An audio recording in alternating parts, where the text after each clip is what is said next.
Hello अस्सलाम वालेकुम। उम्मीद है तमाम तो लोग खैरियत से होंगे। आज की कहानी ये 1 साल पहले शुरू की बात है। इस वक़्त मैं जद्दा एयरपोर्ट पे हूँ। तो कहानी कुछ इस तरह से है, मैं कहानी के बारे में बताता चलूँ। ये कहानी हज की है। हज़रत रबी बिन सुलेमान हज़रत रबी बिन सुलमान एक वली कामिल गुजरे हैं। इन्हें अल्लाह ताला की तरफ से एक मुनफरिद मुकाम हासिल है जो शायद किसी को भी दुनिया में हासिल नहीं है। अल्लाह ताला ने रबी बिन सुलमान के नाम का एक फरिश्ता बनाया और ये फरिश्ता हर साल रबी बिन सुलमान की तरफ से हज करता है और ये सिलसिला क़यामत तक जारी रहेगा। हज़रत रबी बिन सुलमान को ये इज्जत तौकीर कैसे हासिल हुई, ये वाक़या बहुत दिलचस्प है और हम जैसे गुनाहगारों के लिए मशले राह है। रबी बिन सुलेमान ने हज पे जाना चाहते थे। इन्होंने थोड़ी थोड़ी रकम करके हज पे जाने का इरादा किया और एक काफले के साथ हज पे जाने के लिए रवाना हो गए। उस दौर में हज के काफले पैदल, घोड़ों और ऊँटों पर रवाना होते थे और इन्हें मक्का मुकरमा तक पहुंचने के लिए 2 से 6 माह का वक्त दरकार होता था। यानी 2 से 6 माह बाद लोग हज पर पहुंचते थे। जब रबी बिन सुलेमान का काफला हज पे निकला तो ये कूफा शहर रुके और वहां खाने पीने का सामान लेने के लिए शहर में गए। जब काफला कूफा शहर में रुका तो रबी बिन सलमान और दीगर लोग शहर में खरीदारी के लिए गए। आपने रास्ते में देखा कि एक खच्चर मरा पड़ा है और एक पर्दादार खातून निकाब में चेहरे को छुपाकर उसका गोश्त काट रही है।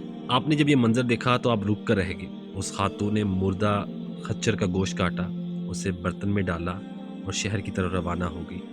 हजरत रबी भी खातून के पीछे पीछे चल पड़े। ये शहर के मज़ाफ़ात में एक कच्ची आबादी में चली गई और वहां के एक पुराने घर में दाखिल हो गई। हजरत रबी घर के बाहर खड़े हो गए। खातून ने खच्चर का गोश्त पकाना शुरू कर दिया।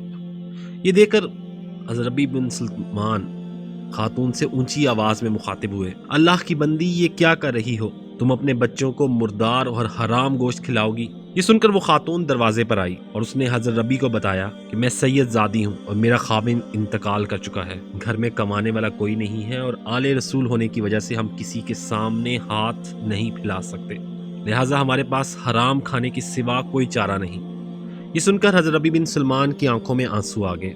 आपने जेब में हाथ डाला, रकम की थैली बाहर निकाली और इस थैली में से वापसी की रकम निकाल कर वो सारी थैली औरत के हवाले कर दी और हज किए बगैर वापस अपने शहर आ गए। हज के बाद जब काफिला उनके शहर पहुंचा तो रबी भी उन हाजियों से मिलने उनके पास गए। वहां जाकर उनको मालूम हुआ कि उनके तमाम दोस्तों ने उन्हें मैदान अरफात, तवाफ़ काबा, मिना और हजाज मुकद्दस में देखा।